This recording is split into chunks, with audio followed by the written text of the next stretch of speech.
Так, вот сегодня я здесь добежал. В самом-то деле, он там, товарищ на велосипеде едет.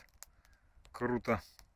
Я добежал вон до туда еще метров 200, может быть. Потом вернулся в самом-то деле, потому что ветер оттуда, и поэтому я сел здесь. Отличный вот такой костер у нас, так сказать, прям крутой дым был. И у нас, соответственно, очень крутой закат.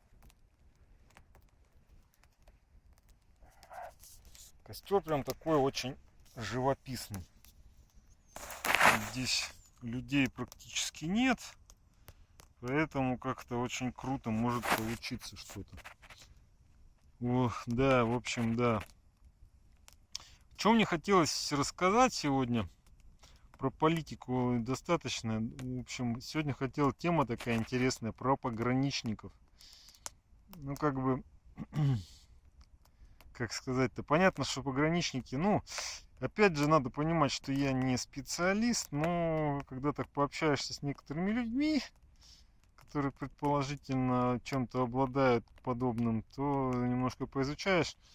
Интересно просто какие-то вещи так узнаешь. В общем, фишка пограничников в чем такая, очень такая интересная, и которая фишка, которая такая вот характерная и которая заметна. Дело в том, что у них есть так называемое расщепление личности. Что это такое? В самом деле это есть не только у пограничников, это есть там у нарциссов, там, наверное, еще у кого-то, у других каких-то расстройств. Ну, в общем, расщепление личности — это когда человек как бы... Что за дождик, не понял. Ну да ладно. Это когда человек... Ну, одно из таких, ну, не знаю, одно, не одно, ну, вот про это прям рассказывали, что когда человек себе что-то придумывает.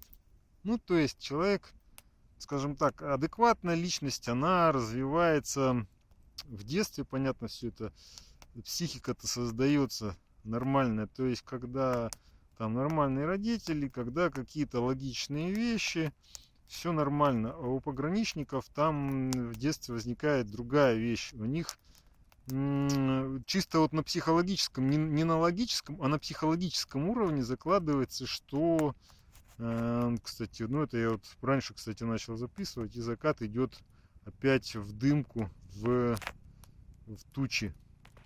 В общем, у пограничников фишка в том, что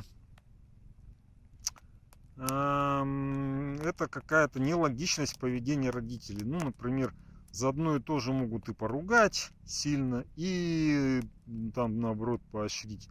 Это относится, например, к каким-то неадекватным поведением родителей. Вот опять же, пограничники это отрицают. Ну, например, вот мама, она с одной стороны хорошая такая, добрая, очень хорошая, да, ласковая, а потом тебя такая посылает на улицу такую, а ты там боишься выйти, потому что там хулиганы. Она тебя посылает на улицу, ей хочется там сериал посмотреть. Ну, это так. Ну, пограничники это не признают, но фишка-то в том, что вот это-то есть такая вот шизофреногенный эффект здесь есть, потому что с одной стороны мама хорошая, добрая,